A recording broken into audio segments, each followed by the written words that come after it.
Vocês estão prontos para receber a palavra de Deus? Sim ou não? Então, primeira carta de Paulo aos Coríntios, capítulo 11.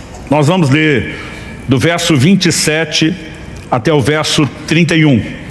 O texto sagrado diz assim: por isso aquele que comer o pão ou beber o cálice do Senhor indignamente será réu do corpo e do sangue do Senhor.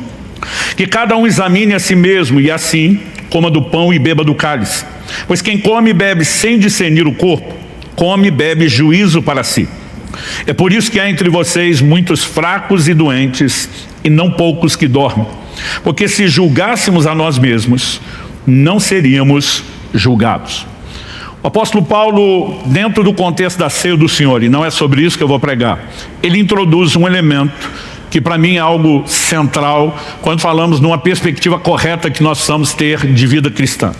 Antes de explorar a definição do que é esse elemento, eu quero começar destacando que no plano espiritual, nossas práticas normalmente não são consideradas neutras. Muitas vezes, até quando alguém faz a coisa certa, ele pode fazer da forma errada.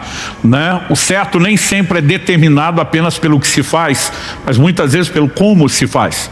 E a ceia é um ato que ela não é neutro. Ou ela abençoa, ou ela pode trazer juízo e maldição. Então, em 1 Coríntios, no capítulo 10, no verso 16, o apóstolo Paulo se refere-se ao cálice. No capítulo anterior, ele já estava introduzindo o assunto da ceia. Ele se refere ao cálice chamando de cálice da bênção. Não teria esse adjetivo se nós não fôssemos abençoados quando ceamos. Ter comunhão com o corpo e o sangue do Senhor. Ainda que os elementos não se transformem, que nós não creamos na transubstanciação, nós comungamos com o corpo e com o sangue de Jesus no plano espiritual. Como não ser abençoado com isso? Mas o mesmo evento que pode ser bênção, Paulo diz para aquele que não se examina e não participa da forma correta, ele diz, ele acaba comendo e bebendo juízo para si. Que tipo de juízo ele está mencionando especificamente no texto? Na sequência ele vai dizer: é por isso que há entre vós, versículo 30, há entre vocês muitos fracos, doentes e não poucos que dormem. Nós sabemos que o plano de Deus, olhando de forma genérica as declarações das Escrituras, é que nós possamos ter saúde e cura. E Paulo está mencionando que alguns deles estavam fracos, estavam doentes, e quando ele fala muitos que dormem, ele não está falando de gente que ficava muito tempo na cama. Ele está usando alegoria para pessoas que experimentaram morte prematura. Por que nós vamos classificar como morte prematura? Porque apenas morrer é a realidade de todos nós, não importa o quão abençoada seja a sua vida, é aquilo que vai acontecer com todo mundo. Então ele está falando de pessoas que estavam sendo julgadas. Como sabemos disso? Além dele dizer que come e bebe juízo, ele na sequência diz no verso 31, se nós nos julgássemos a nós mesmos, não seríamos julgados. Então, o fato de muitos estarem fracos, doentes e com morte prematura, era parte de um juízo que acontecia, que não seria necessário se eles tivessem se julgado a si mesmo e não cometido o erro que cometeram. Nós precisamos entender que para que eu e você possamos viver a plenitude da bênção de Deus, não basta apenas estar no lugar onde posicionalmente a gente tenha promessas e direitos em Cristo. Nós precisamos andar de forma correta para acessar a plenitude da bênção de Deus sobre nós. E muitas pessoas não estão vivendo o que deveriam na área da saúde, em outras áreas da sua própria vida. Vamos incluir condição familiar, financeira, o leque de possibilidades aqui é abrangente, embora Paulo concentrou-se no elemento da saúde. Ultimamente, falando sobre o cuidado do corpo, eu tenho dito que muita gente está fraca, doente, porque não está julgando a forma de viver. Mas normalmente eu uso essa declaração para falar da aplicação do cuidado e não da negligência em relação a leis naturais. Mas a quebra de princípios espirituais também pode sabotar a nossa saúde, trazendo esse tipo de julgamento. E eu e você precisamos entender que nem sempre o pecado é a causa da enfermidade, mas muitas vezes a Bíblia admite a possibilidade de uma coisa estar ligada à outra. Você vai ver pessoas que Jesus curou dizendo, vai e não peques mais, para que não te suceda coisa pior. O que é que Jesus está dizendo? O que aconteceu foi por causa de pecado. Se pecar mais, vai ter mais problema do que já teve. No livro de Tiago, quando ele fala sobre orar com os enfermos, chamando os presbíteros da igreja para ungir com óleo, ele diz assim, o enfermo será curado. E se houver cometido pecado, serão perdoados. E se houver cometido pecado, não é como, olha, pode ser que alguém de vez em quando pecamos, porque nós sabemos que a probabilidade de tropeço é bem mais frequente. Mas ele está relacionando o pecado com a enfermidade. Ele está dizendo que Deus não ia tirar apenas o sintoma, a consequência, ele ia mexer na causa do problema. Então, equivocado é quando alguns, no estilo dos amigos de Jó, querem fazer a análise inversa. Sempre que tem alguém enfermo, a pessoa quer tentar trazer alguma garantia de que a origem é pecado. Nem sempre. Nós podemos ter quebra de leis naturais, nós podemos ter também quebra de leis espirituais, nós podemos ter situações a mais, mas a Bíblia também trata dessa possibilidade de que essa quebra de princípios espirituais traga consequências. Muitas vezes é uma porta aberta e outras vezes é juízo acontecendo. E se isso pode ser prevenido, porque quando ele diz, se nos julgássemos a nós mesmos, não seríamos julgados, e a razão dele estar trazendo todo esse ensino é para que as pessoas não tropecem, então nós precisamos entender qual é o cerne da questão. Onde eles estavam errando? O apóstolo Paulo diz assim, pois quem come e bebe sem discernir o corpo, come e bebe juízo para si. Discernir o corpo é a chave, é o ponto central aqui. E é esse o assunto da nossa conversa hoje. O tema da minha mensagem hoje é discernindo o corpo de Cristo. Né? Nossas preocupações, eu quero insistir nisso, não deve ser apenas em fazer a coisa certa, mas fazer a coisa certa do jeito certo. E não importa se o assunto é a ceia do Senhor, porque o que eu quero te mostrar é que o que está por trás dessa declaração de Paulo não se limita apenas à maneira de praticar a ceia do Senhor, mas a toda a vida cristã de uma forma geral. O que é discernir o corpo. Então, aqui nós temos um conceito muito específico, né? Ele está falando sobre discernir o corpo de Cristo. E é uma forma que o apóstolo Paulo usa para fazer uma alusão do quê? Da igreja, que, como veremos, é chamado nas Escrituras de o corpo de Cristo. Por que Paulo está falando que eles não estavam discernindo o corpo? Nós temos um problema relacional acontecendo. Para que a gente entenda melhor os versos 27 a 31, que a gente leu de 1 Coríntios 11, é importante que a gente volte um pouco o contexto para entender por que Paulo está ensinando o que ele está ensinando. Então, no verso 17 de 1 Coríntios 11, o apóstolo diz assim, mas nisso que agora prescrevo, não posso elogiá-los, porque vocês se reúnem não para melhor, e sim para pior. Não quer dizer que Paulo não podia elogiá-los em nada, a epístola está cheia de elogios, mas está dizendo, nesse assunto, não dá para elogiar vocês. Porque vocês não reúnem para melhor, vocês reúnem para pior. Ou seja, além de não estarem sendo edificados, aperfeiçoados, acrescentados, a reunião de vocês só está sabotando vocês em relação ao que poderiam experimentar em Deus. O que está acontecendo? Paulo vai no ponto. Porque antes de tudo estou informado de que quando se reúnem na igreja existem divisões entre vocês. E eu em parte acredito que isso é verdade. E até é necessário que haja partido entre vocês, para que também os aprovados se tornem conhecidos entre vocês. Quando, pois, se reúnem no mesmo lugar, não é a ceia do Senhor que vocês comem. Paulo vai abordar o assunto da ceia, mas está dizendo que o que vocês estão fazendo não é a ceia do Senhor. A explicação, verso 21, porque quando comem, cada um toma antecipadamente a sua própria ceia, enquanto um fica com fome, outro fica embriagado. Será que vocês não têm casas onde podem comer e beber? Ou menosprezam a igreja de Deus em vergonhas que nada têm? Que posso dizer a vocês, devo elogiá-los? Nisso, certamente não posso elogiá-los. Aqui o pai está botando ordem na casa e corrigindo os filhos, e ele vai tratar de um ponto que você precisamos compreender, inclusive com uma lente cultural. Hoje a gente fala na ceia do Senhor, a gente pensa na experiência que temos, normalmente uma vez por mês, o primeiro domingo do mês, né? Que é um pedacinho de nada de pão e um cálicezinho que só não é menor porque é quase impossível fazer menor. Porque a gente pensa no elemento prático. Eu lembro quando criança eu ficava frustrado. Eu falava para meu pai, por que tem que ser tão pequeno? Né? E ele citava uma parte do texto de Paulo, quem tem fome come em casa. Né? Mas eu ficava frustrado, quer dizer, a gente espera um mês para um negócio tão pequenininho desse. Né? Mas meu pai dizia, olha, nós fazemos isso em caráter simbólico hoje, com a quantidade de pessoas, não dá para fazer do jeito que eles faziam. E foi meu pai quem abriu os meus olhos para entender o jeito que eles faziam. Quando Judas escreve e ele fala sobre os vossos ágapes, que muitas traduções modernas já foram para a expressão festas de amor, o que eram os ágapes ou as festas de amor? Os crentes se reuniam para comer junto. não apenas pelo propósito da refeição, mas ao decidir ter a refeição junto, o propósito era ter comunhão. Então vale lembrar que a primeira ceia celebrada por Jesus diante dos seus discípulos, ela na verdade acontece numa outra ceia. Que ceia era essa? A ceia de Páscoa. A ceia de Páscoa, pela determinação da lei de Moisés, ela não tinha só o pão e o vinho.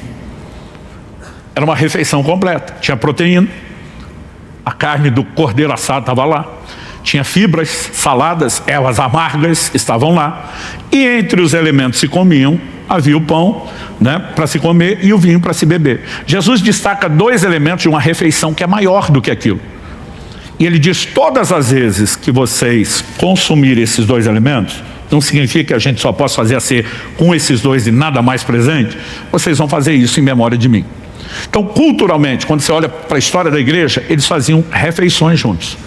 Mas Paulo está dizendo: o que vocês estão fazendo não dá para chamar da ceia do Senhor, porque vocês não esperam uns pelos outros. Cada um começa a comer antecipadamente sua própria ceia. E Paulo está dizendo: tem gente com fome.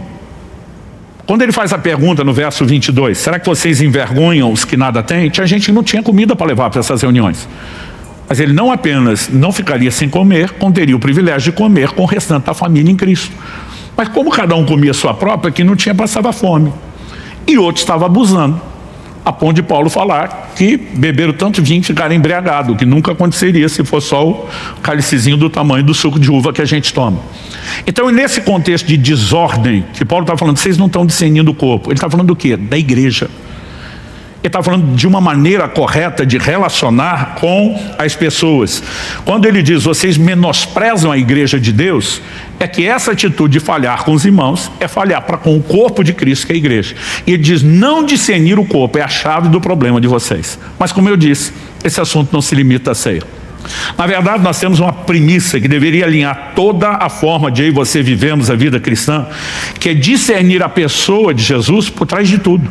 Não só quando temos reuniões na igreja, relacionamentos com os irmãos, mas por trás de tudo, absolutamente tudo que eu e você fazemos. Nós precisamos entender que a tônica do Novo Testamento aponta que o cristão tem que fazer pensando o tempo todo: o que eu faço é para Jesus.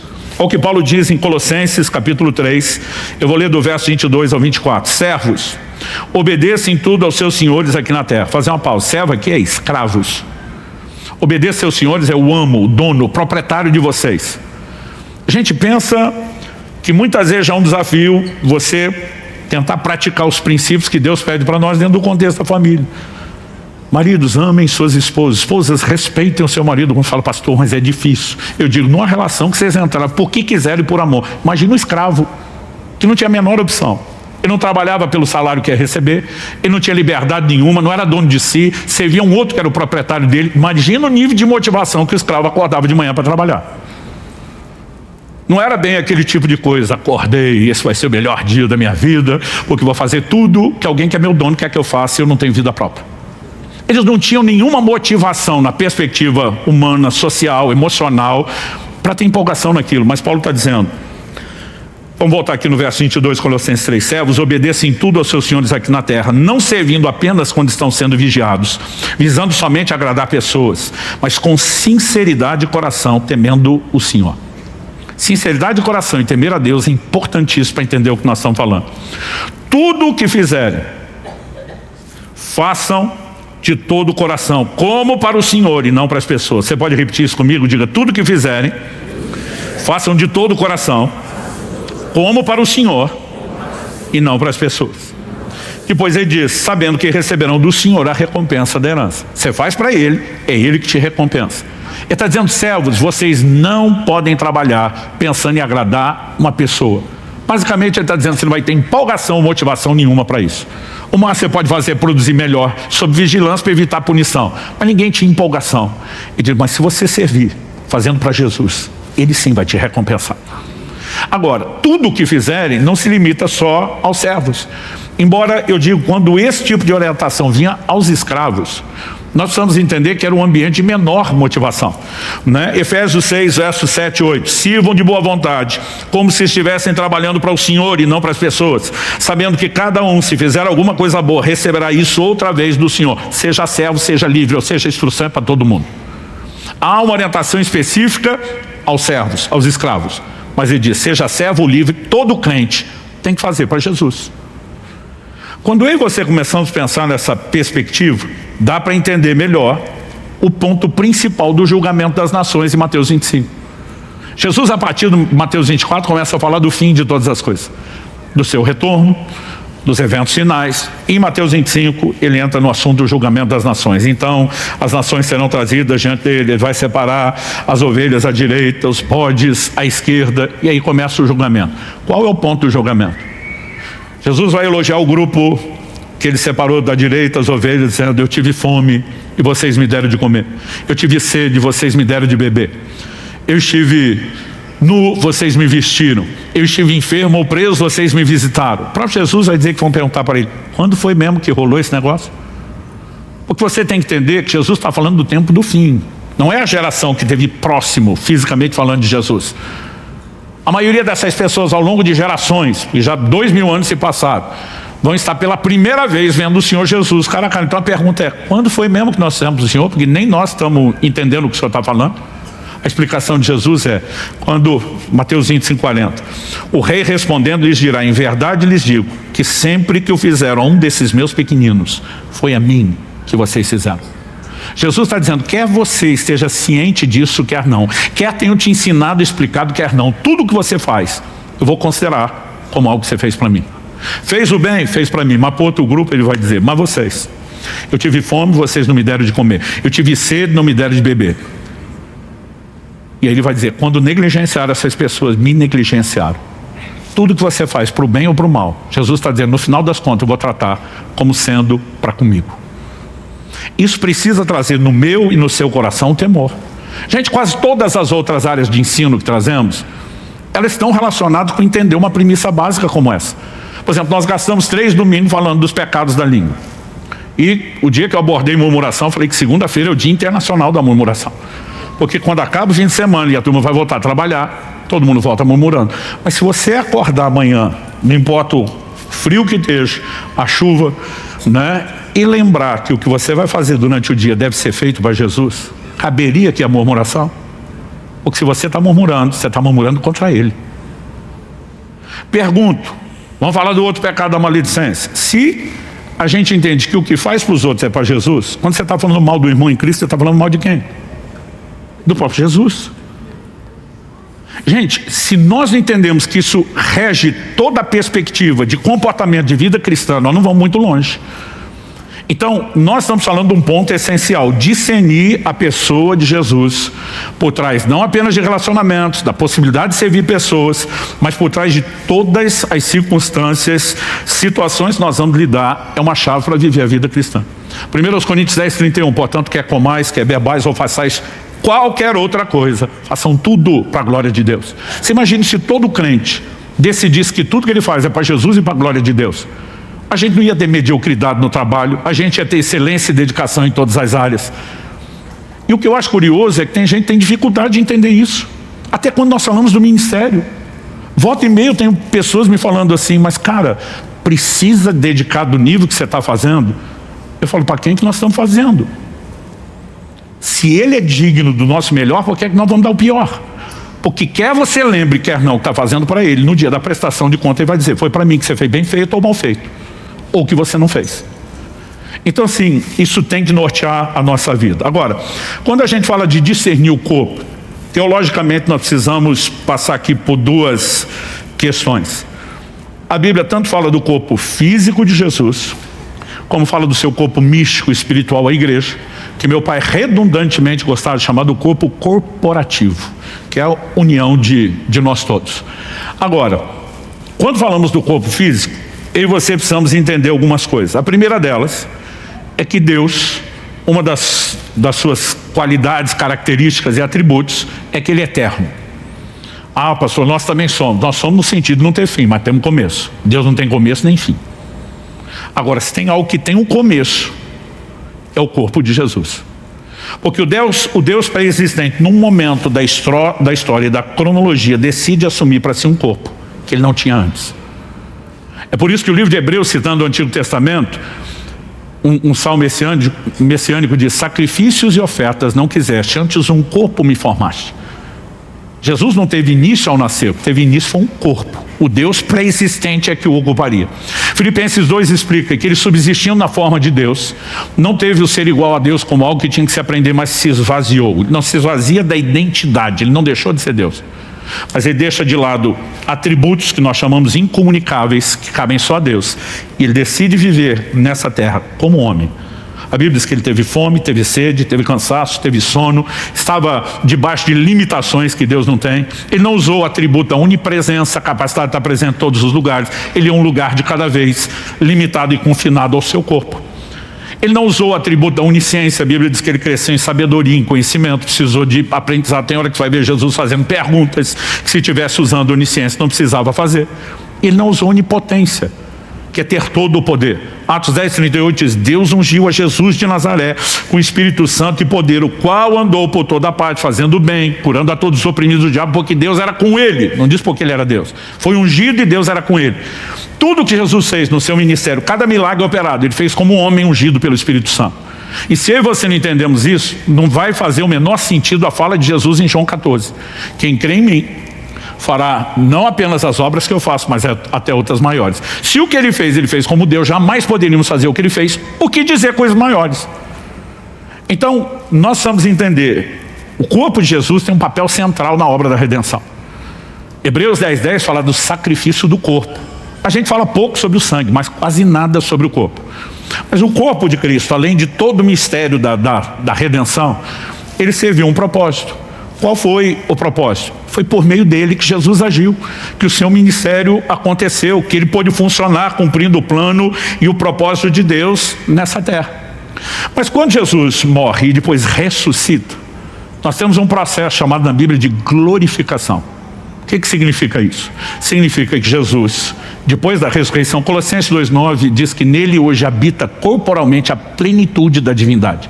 Se quando assume um corpo, ele deixa de lado certos atributos da divindade para ver como homem, depois da ressurreição, a plenitude está lá. A diferença é que agora o corpo continua. Ou seja, depois que Jesus foi assunto ao céu, não deixou de ter um corpo físico. Uma das falas de Jesus para Tomé é: um espírito não tem carne e osso como vocês em que eu tenho, pode me tocar e apalpar. E eu e você precisamos entender que, embora ele ainda tenha o corpo foi assunto aos céus. Ou seja, eu e você hoje não temos a oportunidade que outros tiveram de servir esse corpo físico. Mas a mesma lógica se aplica ao corpo espiritual. Que lógica é essa, pastor? Vamos pensar aqui um pouco junto. Desde que Jesus nasceu, esse corpo físico foi cercado de proteção e cuidado, com Deus provendo isso de diversas formas, maneiras e pessoas. Os pais de Jesus, José e Maria, têm um papel essencial em todo o cuidado, né? Nós precisamos entender, Jesus foi amamentado, carregado no colo, precisou ser educado, teve todo tipo de cuidado dentro de uma família, que envolve de cuidados físicos, emocionais, né, e tudo o mais. Mas não foi só isso. Do nascimento de Jesus à sua morte, nós vemos Deus provendo pessoas para oferecer todo tipo de cuidado. Então vamos lá. Por ocasião do nascimento de Jesus, você tem duas cenas de adoração bem distintas. Uma delas é um coral de anjos cantando, falando a respeito da chegada do Senhor, que os pastores do campo vêem. Mas o outro são os reis magos que vêm de longe, movidos por Deus, por uma revelação divina, numa outra explicação, para eles terem essa notícia. E eles vêm trazendo o que como oferta de adoração? Ouro, incenso e mirra. Por que é que um recém-nascido vai precisar de ouro, incenso e mirra? Quem precisava não era Jesus diretamente. Seus pais precisariam. Pouco tempo depois do nascimento, Deus revela em sonhos a José o plano de Herodes de matar Jesus. E não apenas adverte antes, mas orienta que ele fuja para o Egito. Quem foi que financiou não só a ida ao Egito, mas o tempo de permanência durante anos? Ofertas como essa que chegaram. Desde o nascimento até a morte. Quando Jesus morre, José de Arimateia, um homem que além de rico tinha alta influência, a ponto de acessar Pilatos, o governador, insiste em que Jesus não seja tratado como indigente, pede para retirar o corpo da cruz e sepultá-lo no seu próprio túmulo. Você vê pessoas sendo mobilizadas por Deus, do nascimento à morte de Jesus, para exercer cuidado com aquele corpo. A pergunta é por quê? Porque era por meio desse corpo que Jesus agia. Mas nós temos o corpo místico espiritual, que é a igreja. Efésios capítulo 1, Versos 22 e 23, eu vou ler na tradução brasileira. Ela diz assim: ele sujeitou todas as coisas debaixo dos pés e, para ser cabeça sobre todas as coisas, o deu à igreja. Está falando de Jesus, a qual é o seu corpo, o complemento daquele que enche tudo em todas as coisas. Estou lendo a tradução brasileira, é uma versão de 1917, né? Muito parecida no seu estilo com Almeida corrigida, mas ela teve na sua revisão gramatical e da língua portuguesa nomes como o de Rui Barbosa. Uma tradução que ela tem sido mais popularizada recente do que na época. É uma das únicas que usa a expressão que a igreja é o seu complemento. A maioria das outras versões traduziram plenitude. Plenitude é quando algo fica inteiro. E o que a Bíblia está tentando dizer é que Jesus não está inteiro sem o seu corpo. Ele é chamado de o cabeça, mas ele tem um complemento, uma continuidade. E eu e você precisamos entender a importância disso. Eu vejo as pessoas falando assim: eu não prego igreja, eu prego Jesus. Eu falo, isso é inaceitável, você não pode pregar Jesus sem a igreja. Eu oferecer a cabeça decapitada, separada do corpo. O que eu digo é, nós não pregamos a nossa igreja, porque a igreja é muito maior do que a gente. Mas não dá para não pregar a igreja. É impossível querer viver Jesus isolado do contexto de igreja. E hoje tem muita gente tentando dizer isso. Não, eu estou bem com Deus, me relaciono com Jesus, eu leio a Bíblia, eu oro, só não preciso dos outros. Na verdade, você está descartando tudo que Jesus ensinou. O próprio Jesus disse: eu edificarei a minha igreja. Mas você tem um plano melhor do que o dele, conseguiu aceitar ele sem o resto da proposta dele. Então assim, nós precisamos entender o peso e a importância que a igreja tem. E é apresentado na Bíblia como o seu corpo. Agora, qual é a importância da igreja? A mesma do corpo físico de Jesus. Assim como Jesus não teria pregado, não teria ensinado, não teria curado enfermos, não teria expulsado demônios sem o seu corpo. Hoje, ele não continua a obra que ele começou sem o seu corpo, que é a igreja. Quando Jesus está para ser assunto aos céus, o que é que ele fala para o início da sua igreja? O livro de Hebreus diz que a salvação nos foi inicialmente anunciada por Nosso Senhor e depois pelos apóstolos. Os apóstolos continuaram pregando o mesmo evangelho que Jesus estava pregando. A mesma mensagem que nós continuamos pregando até hoje é que Jesus começou. Mas quando ele vai se ausentar, ele está dizendo: eu preciso que vocês continuem. Então hoje, como o evangelho é pregado? Por meio do corpo místico, espiritual, corporativo de Cristo, que é a igreja. Hoje, como ele decidiu que iria continuar curando enfermos, expulsando demônios? Nos dias do seu ministério físico, ele faz isso com o seu corpo físico. Mas depois ele vira para os discípulos e diz: quando vocês forem pregar o evangelho, vocês vão impor as mãos sobre os enfermos, eles serão curados. No meu nome vocês vão expulsar demônios. Ele continua fazendo as mesmas coisas por meio de um corpo que não é físico. Isso me remete ao ponto final da mensagem. Qual a importância do cuidado com o corpo? E para que ele aconteça, precisamos discernir o corpo. É que hoje ele continua agindo por meio do seu corpo. Então Paulo não está apenas falando de discernir uma pessoa, mas discernir o corpo. E nós precisamos relacionar essas duas coisas. Então, feita essa pequena introdução, não, estou brincando. Nós vamos agora para o nosso último ponto, que é a parte prática, né? O cuidado com o corpo hoje. Nós precisamos entender o paralelo, que assim como houve cuidado com o corpo físico, precisa haver cuidado com o corpo místico e espiritual. E quando a gente fala desse cuidado, eu quero ir direto para duas áreas muito distintas que a Bíblia apresenta na Escritura e que a gente não precisa escolher: eu sou desse time, eu sou daquele. Porque elas não são divergentes, elas não são concorrentes, elas são complementares.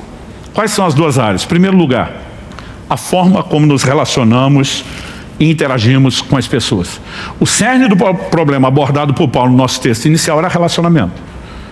Então, quando ele está falando, vocês não estão discernindo o corpo, quando menosprezam os que nada têm, alguns estão com fome, vocês estão comendo só ceia, tudo isso dizia respeito a um problema de interação. Mas olha essa declaração específica e abrangente de Paulo em 2 Coríntios, capítulo 8, verso 12. E deste modo, pecando contra os irmãos, ferindo a consciência fraca que eles têm, é contra Cristo que vocês estão pecando. O que é que Paulo está dizendo? Se você entende que os irmãos são parte do corpo de Cristo, não tem jeito de você pecar contra os irmãos e não está pecando contra Cristo. Então vamos lá para a lógica de 1 Coríntios. Se alguém não discerne o corpo e fala em relação a isso, ele colhe juízo. Mas nós trabalhamos a premissa inversa também. Se ele discerne e trata corretamente, ele é abençoado. Agora nós precisamos entender que toda interação com as pessoas, ela deve ser vista dentro dessa perspectiva. Porque eu não posso falar mal do meu irmão, porque se eu falar mal do meu irmão, eu estou falando mal de Cristo. Porque eu não posso ser injusto contra o meu irmão, porque se eu fizer isso, estou sendo injusto contra Cristo. Porque eu não posso negligenciar o cuidado, não só espiritual, mas até o físico. Porque se ele tiver fome, sede, e eu não der de comer e de beber, é a Cristo que eu estou negligenciando isso. Toda a interação com as pessoas, ela é incluída dentro dessa visão. E nós precisamos entender aqui, gente, a importância do serviço. E fazer isso não por obrigação, mas movido de um profundo amor que é melhor do que sua boa vontade. De vez em quando tem gente que reclama: pastor, o tempo todo vocês ficam falando, tem que evangelizar, tem que cuidar, tem que discipular, é só pressão para trabalho. Eu falo, e você precisa entender que não é pressão. Nós precisamos entender que é orientação. Porque um dia você vai estar diante do tribunal, e se você negligenciou as pessoas, Jesus vai dizer: foi a mim que você negligenciou. Se você quer mesmo esse destino, que pelo menos lá você não diga: meu pastor nunca pregou e ensinou essas coisas. Ou seja, se eu não puder ajudar você, pelo menos eu me safo no dia do tribunal, dizendo: eu fiz a minha parte várias vezes. Mas nós precisamos ser imbuídos dessa mentalidade. Meu filho, aos 18 anos de idade, quando estava nessa fase de completar, ele viajou comigo por quase 6 meses. Era parte de um discipulado intenso antes que ele fosse estudar fora. E volta e meia ele dizia: pai, de onde o senhor tira essa gana, essa disposição, essa força de fazer o que você faz? Eu falei: filho, o tempo todo tem uma coisa dentro de mim dizendo: lembre para quem você está fazendo. Porque ele falou assim: o senhor vai a lugares de gente que o senhor nunca viu nem vai ver de novo. De onde o senhor tira tanta motivação para servir quem você não conhece? Eu falei: não, eu estou servindo quem eu conheço. Eu estou fazendo isso para aquele que me chamou, para aquele que me mandou fazer isso. O tempo todo é para Jesus. Então toda a minha disposição nasce de um entendimento: se é para Jesus, vamos fazer da melhor forma. Quem está entendendo? Porque a negligência com o corpo vai nos prejudicar. Tem gente que pensa assim: ah não, é que eu não estou nessa ganância de um galardão tão grande, então vou meio relaxado. Jeremias 48:10 neles: maldito aquele que fizer a obra do Senhor relaxadamente. Negligenciar o corpo traz juízo, é autossabotagem, gente. Ou se faz o melhor, ou se faz o melhor, não temos outra opção. E isso começa na perspectiva de servir pessoas. Então toda a oportunidade de serviço que temos deve ser feita nessa perspectiva. Nós temos que fazer para Jesus. Mas ao mesmo tempo que Jesus fala de fazer pelas pessoas, tem uma ênfase em toda a Bíblia de também não ignorar o elemento de investimento material e financeiro. Aliás, olha o teor do julgamento das nações de Mateus 25. Eu tive fome, vocês não me deram de comer. Eu tive sede, não me deram de beber. Eu estive nu, vocês não me vestiram. Ou seja, não é só o elemento de interação com pessoas, mas também a maneira como disponibilizamos ou não os nossos recursos. Um dia desses, anos atrás, a pessoa me falou: vocês pregadores não podiam ser mais parecidos com Jesus? Eu falei: a ideia é essa, a gente tenta. Porque Jesus pregava o evangelho sem os outros ter que ficar contribuindo para isso. Eu falei: quem foi que te disse? Que Bíblia você lê? E eu abri para a pessoa um texto que ela ficou me olhando. Ela quis olhar na Bíblia dela para ver se estava lá, porque ela mesmo nunca tinha prestado atenção. Lucas capítulo 8, dos versos 1 a 3, diz o seguinte, vou ler na NVI. Depois disso, Jesus ia passando pelas cidades e povoados e proclamando as boas novas do reino de Deus. Os 12 estavam com ele. E também algumas mulheres que haviam sido curadas de espíritos malignos e doenças. Maria, chamada Madalena, de quem havia saído 7 demônios. Joana, mulher de Cusa, administrador da casa de Herodes. Susana e muitas outras. Essas mulheres ajudavam a sustentá-los com seus bens. Algumas traduções dizem: serviam com seus bens. Não apenas Jesus, mas tem uma tropa de outros 12 que caminham com ele de cidade em cidade. O evangelho tem que ser pregado. A maioria de nós não para pensar na logística, gente. Esse povo tinha que comer, tinha que vestir, precisava de hospedagem. Provavelmente, eles tinham uma dinâmica muito mais simplificada em termos de custo do que temos hoje. Nem existia hotel naquela época. Eu, os primeiros anos do meu ministério, não sabia, o que era hotel. Era uma época e uma cultura onde as pessoas sempre nos recebiam nas suas casas. Com o tempo, dado o volume de eventos, as cidades maiores, as distâncias, começou a se apelar à privacidade, para a praticidade do investimento no hotel. Hoje talvez a gente tenha despesas financeiras maiores, mas temos recursos que nem a igreja de algumas décadas atrás tinha. Não era a realidade de Jesus, mas sempre houve custo.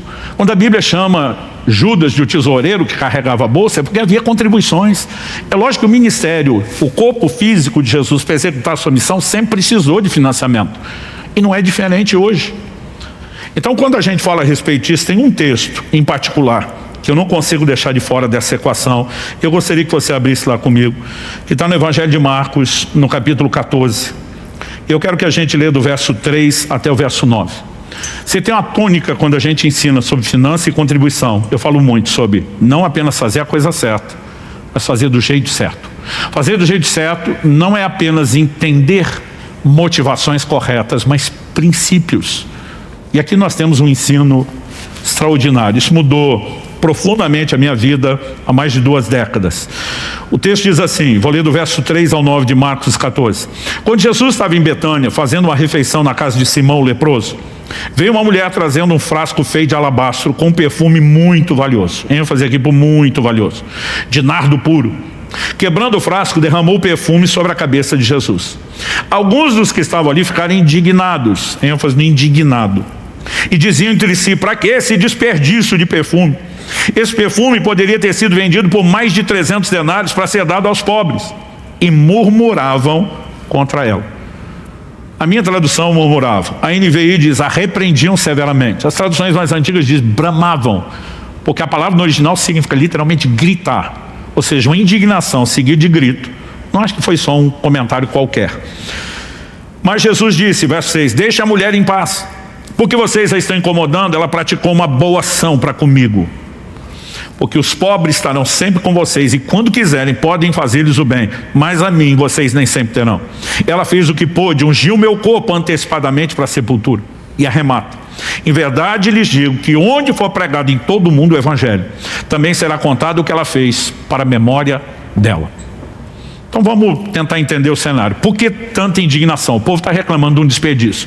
Qual era o tamanho do desperdício na cabeça, na contabilidade deles? Alguém olha para o perfume e faz uma avaliação de pressa. Usado, já aberto, de segunda mão, dava para vender por mais de 300. Mais de 300 pode ser 315, 330, 350. Mas passou 350, alguém diria quase 400. Mas não vamos nem avaliar o mais, porque a gente não sabe quanto mais. Se você pensar só em 300 denários. Denário era o pagamento de um dia de trabalho de um trabalhador normal. Trabalhavam 6 dias na semana e descansavam o 7º. Salário mensal, 25, 26 denários. 300 denários. Nós estamos falando de um ano inteiro. 12 meses de trabalho. Então imagina o valor desse perfume hoje, calculando o que você ganha por mês, multiplicando pelos 12 meses, e a sua renda de um ano.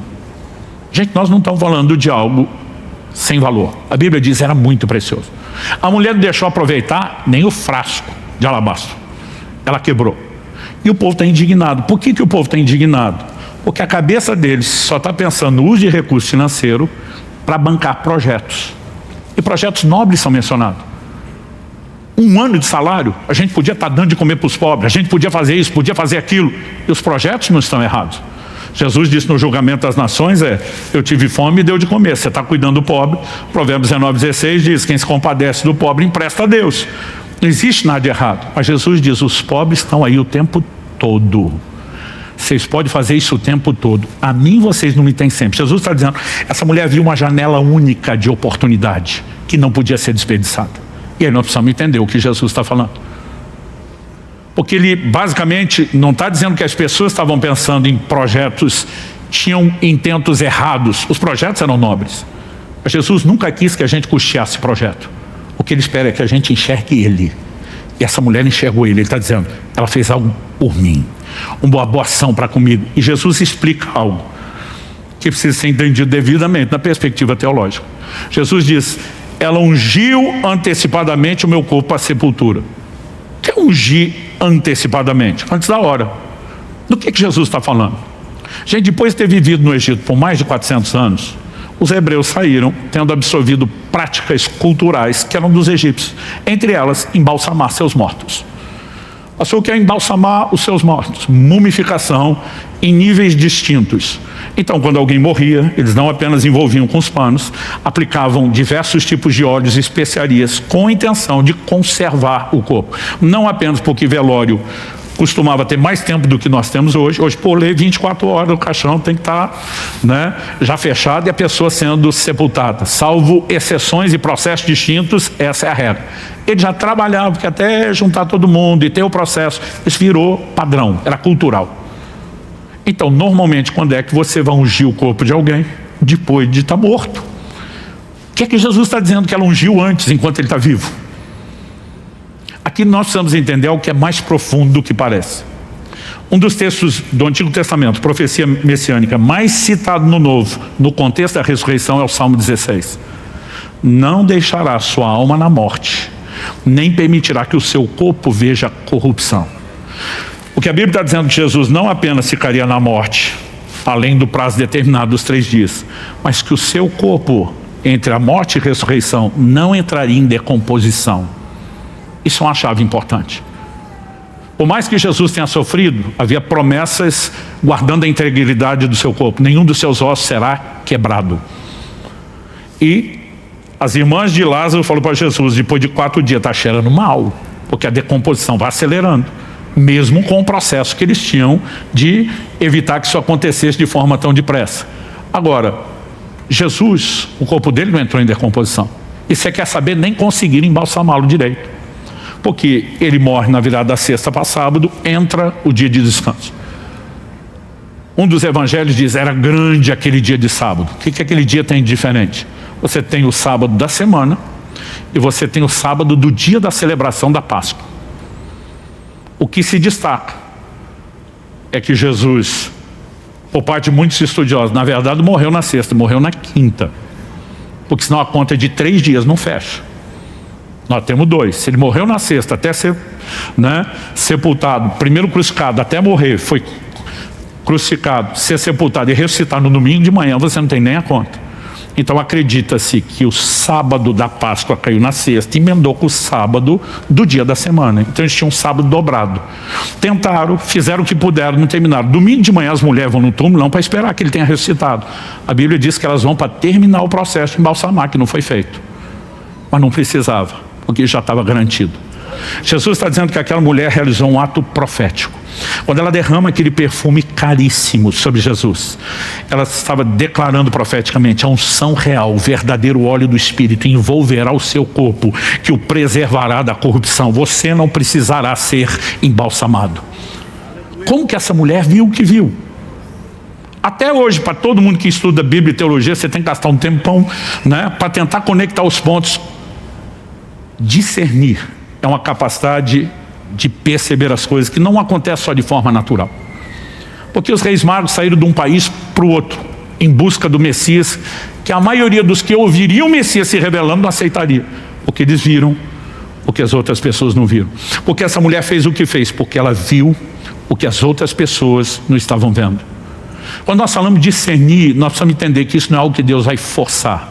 Ele precisa encontrar em mim e em você uma certa receptividade, um certo anseio de percepção, para que ele potencialize uma revelação. Mas quando a revelação entra, isso muda radicalmente a vida da gente. Se não discernir, o corpo vai ser julgado. Discernir nos leva a se abençoar de forma distinta. O que Jesus fez para essa mulher, ele não fez nem pela sua mãe, nem pelos seus irmãos, nem pelos 12 apóstolos.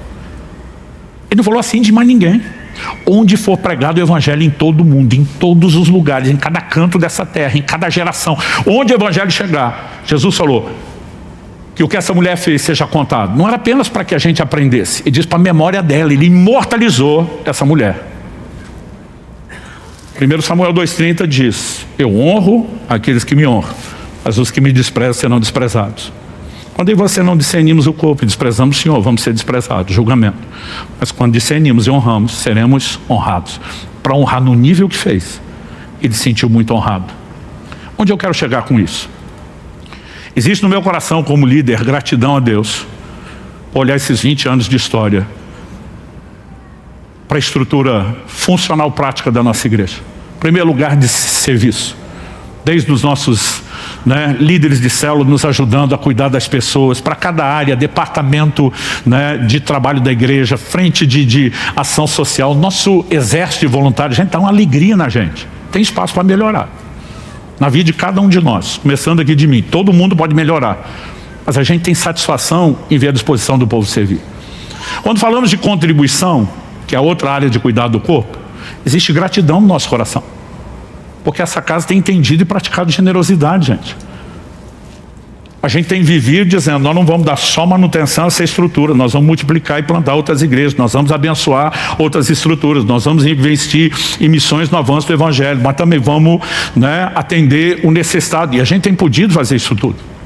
A intenção da minha mensagem é tentar produzir em vocês uma ação que não esteja acontecendo, mas é ajudar vocês a fazer o que vocês já têm feito, da forma correta. Entender que seja trabalhando ou investindo, nós temos que discernir o corpo de Jesus. Quem está entendendo, diga amém. Porque se nós fizermos isso da forma correta, tudo vai mudar. Esse texto ganhou um significado especial para mim há mais de 20 anos atrás. O dia que eu estava lendo, estudando, né, estava na época começando a entender as verdades que iriam se tornar um livro que eu escrevi chamado Uma Questão de Honra. Esse assunto que eu estou falando aqui, na verdade, é o desfecho, o capítulo final de todo o livro. E quando eu estava nesse processo, eu lembro que meditando na oferta dessa mulher, eu fiquei pensando, quando Deus me fez entender o que ela fez, por quê, como foi honrada, como ela viu Jesus em uma oportunidade não só de investir em projetos. Gente, quando as pessoas olham projetos, elas vão se empolgar com algumas coisas, com outras não. Dezembro de 2005, primeiro verão da história da nossa igreja. A gente reunia lá no barracão da Água Verde, não tinha nem fogo. Era só aquela chapa de zinco, né, em cima da cabeça da gente. O culto era 6 da tarde, mas na época o horário de verão antecipava 1 hora. Ou seja, era como se fosse 5 da tarde. Depois daquela tarde fechada, quando a gente entrava naquele prédio, irmão, só a graça. E dava raiva quando alguém dizia, Curitiba não tem calor. Dizia, a gente tem pelo menos 3 meses. E vá no nosso culto para você ver se não vai passar calor. Era insano. Quem estava no início lembra disso. Nós começamos a igreja em julho, mas dezembro era o nosso primeiro calor. Aí um dia, no meio daquele calor, eu fiz um desafio. Eu falei, gente, nós vamos precisar climatizar a igreja. E nunca foi tão fácil levantar uma oferta. Mas o povo já foi levantando na hora. Vamos resolver aqui agora. Eu falei, gente, depois. Mas no final do culto tinha uma fila de gente mesmo assim, dizendo, pastor, conta comigo, quanto é que vai ser pro ar-condicionado. Nós conseguimos mobilizar isso rápido. Alguns meses depois, a gente, um dos missionários que a igreja apoia, veio falar do trabalho, não só para pedir oração, compaixão, mas ajuda, investimento. Eu estou olhando a cara do povo, a maioria quer que eu tenha a ver com isso. Porque quando a gente pensa em projetos, é interessante, nós vamos. Agora, gente, o reino de Deus precisa de ar-condicionado? Não, quem precisa é a gente. Eu não estou falando contra. Deus seja louvado que inventaram o ar-condicionado. E para nós aqui em Curitiba, quando você bota ele para funcionar como aquecedor, melhor ainda. Agora isso é só para melhorar o nosso clube, gente. Não é para a glória de Jesus. E a gente vai e faz com empolgação. Mas na hora do Evangelho de Jesus ser anunciado, a gente não tem empolgação. Nós não estamos discernindo o corpo de Cristo por trás do que fazemos. Então quando a gente vai avaliando essas coisas, o que nós podemos melhorar não é apenas o investimento, é entender por quê e para quem fazemos o que fazemos. Quem está acompanhando? Quando eu estava ali pensando comigo mesmo, esses discípulos são um bando de cabeção, de ficar atacando essa mulher, porque o grupo que estava em volta, gente, a maioria deles estão reclamando, eram pessoas que andavam ali com o Senhor Jesus. E eu estou criticando eles no meu coração, e o Espírito Santo falou comigo, se você estivesse lá, teria feito a mesma coisa. Fiz de mim as palavras de Pedro, de modo nenhum, Senhor. Eu não sei de onde a gente tira a ideia de que dá para discutir com Deus, ele sabe tudo. Já é usado o marido discutir com a mulher, que nem sempre está certa, mas na maioria das vezes está. Já é usado ele discutir com ela. Agora com Deus, que sempre está certo. Aliás, alguns maridos oraram a Deus por anos pedindo à esposa, Senhor, me dê a mulher certa. E hoje, quando ela está sempre certa, você não pode reclamar que foi o que você orou. Mas voltando aqui, eu na hora começo a me defender, porque é a natureza do ser humano, né, se defender. O Senhor falou, você julga os discípulos que entende hoje toda a explicação. Se tivesse lá, teria feito a mesma coisa. Eu estou insistindo, não, Senhor. E Deus me deu uma experiência única, que marcou minha vida. Eu não consigo explicar, mas foi uma visão. Pastor, o senhor foi arrebatado, teve um êxtase? Não, eu prefiro usar a descrição do profeta Daniel, as visões da minha cabeça. Porque um filme passou dentro da minha cabeça. Não era sua imaginação, não. Eu não tinha controle algum sobre aquele script. E para resumir a história, eu assisti a cena de um dos nossos cultos na igreja na época. E eu vi uma pessoa vindo pelo corredor central à frente, chorando, emocionado, dizendo para Jesus que eu amava mais do que tudo. Quando ele passa por mim, que estou dentro do culto junto com todo mundo, eu ouço ele dizendo o que eu já percebia na visão que ele estava falando. Jesus, eu te amo mais do que tudo, mais do que o dinheiro, eu vou provar. Nós estávamos na época em que Deus me deu a visão e o entendimento dessas coisas, diante de um desafio financeiro da igreja enorme. Iríamos parar um certo projeto por falta de recursos. Então, a minha cabeça está lendo tudo nessa perspectiva. Mesmo que a visão está acontecendo, naquele momento não estou parando para pensar é real ou não é real. Estou reagindo como se estivesse vivendo o momento. Quando ele passa e fala de novo perto de mim, eu te amo mais do que dinheiro, vou provar, a vontade de dizer, duvido, prova, vai.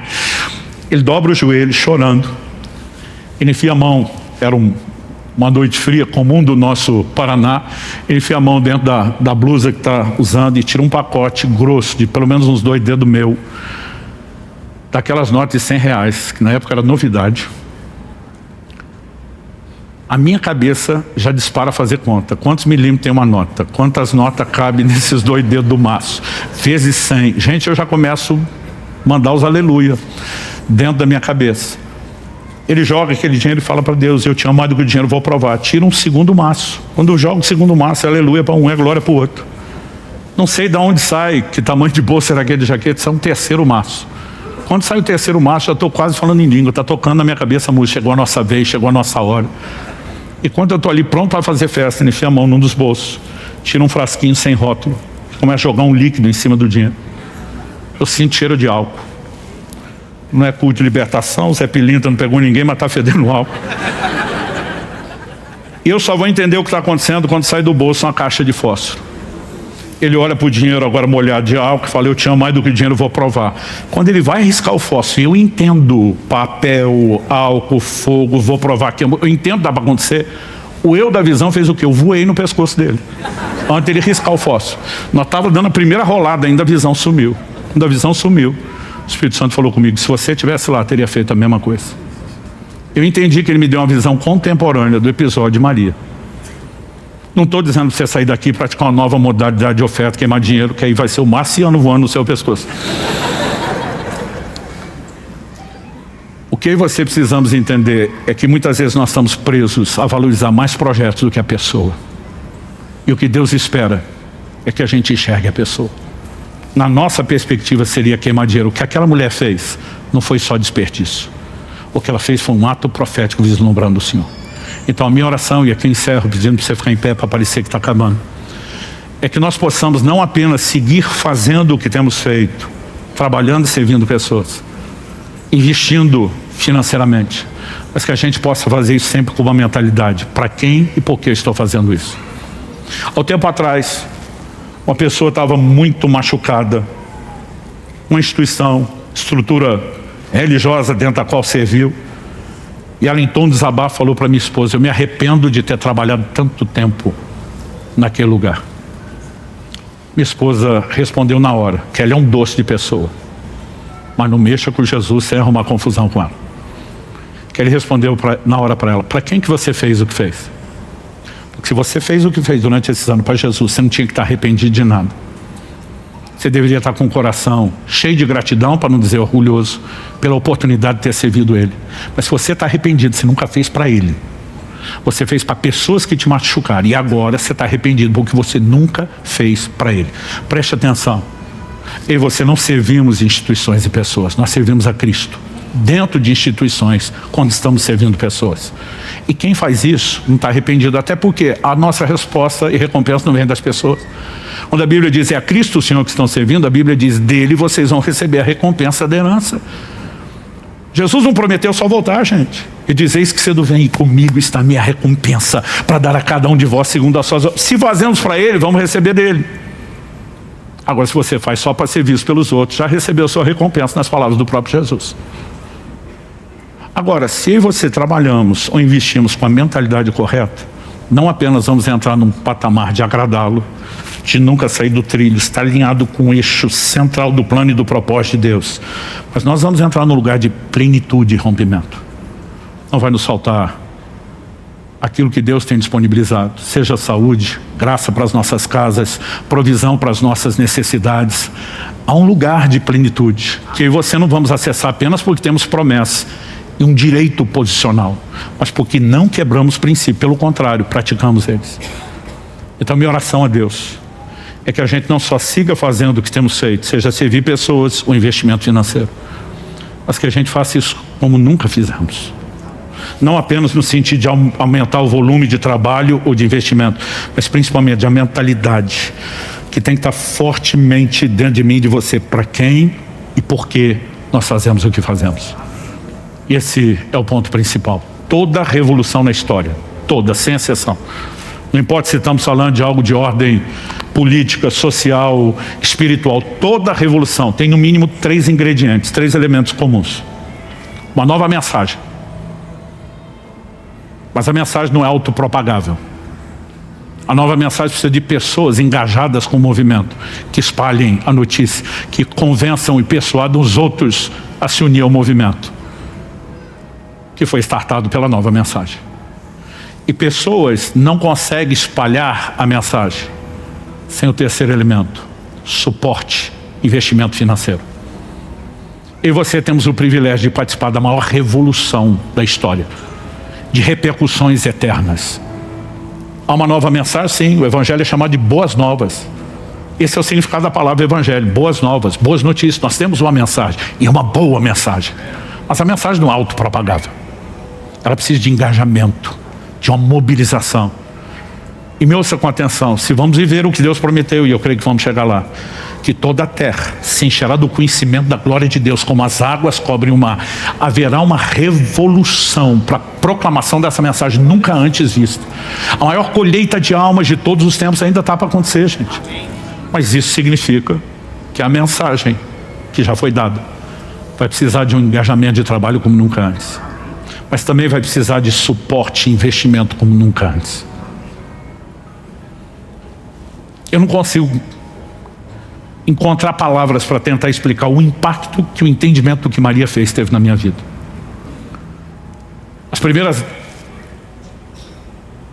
Primeira década, vamos dizer assim, do meu ministério como pregador, eu só entendia: Deus levanta alguns para pregar, outros para financiar, são os cooperadores da verdade, que falamos semana passada. Os dois se unem, o resultado final está lá. Mas depois de uma década apenas dependendo do suporte de outros, eu entendi a beleza desse investimento como expressão de adoração, de zelo, de uma forma. Eu falei: Deus, pregar a mensagem é um privilégio. O Senhor não poderia me dar o privilégio de fazer as duas coisas? De também ser alguém que além de pregar investe? E eu comecei a orar e dizer: Deus, me dá sabedoria, me dá entendimento, me abra portas. Eu preciso gerar recursos para o reino. E nesses últimos 20 anos eu tenho conseguido fazer financeiramente pelo reino algo que eu nunca sonhei ser possível. Eu quero continuar pregando como nunca preguei. Nós estamos diante de desafios como nunca tivemos. Mas eu quero investir como eu nunca investi. Porque o dia final, quando eu estiver diante do Senhor Jesus, além daquele sorriso, além da declaração: servo bom e fiel entra, eu quero conseguir ler por trás do sorriso do rosto dele não só a alegria de eu ter chegado lá, mas de eu ter vivido para honrá-lo. Tudo o que você suportamos vai se pagar sozinho naquele dia. Não há nada que possa se comparar. Paulo diz: as aflições do tempo presente não podem se comparar com a glória que nós há de ser manifesta. Mas imagina a parte do cumprimento da profecia de Isaías: ele verá o fruto do penoso trabalho da sua alma e ficará satisfeito. Me faz imaginar que ele vai olhar para cada um de nós com uma parcela de satisfação. Você, como meu complemento, fez parte disso. Você me ajudou a executar aquilo que eu esperava. São duas áreas que talvez alguns de nós vamos ter um chamado mais forte para uma ou para outra. Eu e você não podemos dizer que só uma é importante ou só outra. E alguns de nós, que já estamos fazendo uma, podemos melhorar na outra. Não significa só que a gente se complementa com áreas diferentes. Isso também é verdadeiro. Mas eu oro que essa mensagem entre não apenas na nossa mente, mas no nosso coração, a ponto de fato, moldar a maneira como nós vamos nos comportar daqui para frente. Pai, muito obrigado pelo privilégio de recebermos não só a instrução, mas de estarmos num ambiente onde o Teu Espírito age promovendo despertamento.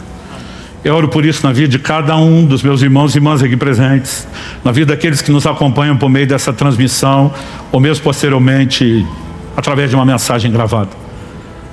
Que haja, Deus, muito mais do que o efeito humano de uma palestra ou um discurso. Que haja o sopro divino. Que haja compreensão e entendimento espiritual, seguidos de despertamento e de correspondência. Para que, de fato, nossa vida esteja alinhada a esses princípios. E possamos discernir o corpo de Cristo como nunca antes.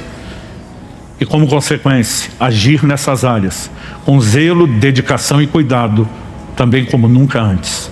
É a nossa oração em nome de Jesus e para a glória de Deus. Se você crê e concorda, diga amém. Se você recebe essa palavra, diga eu recebo em nome de Jesus.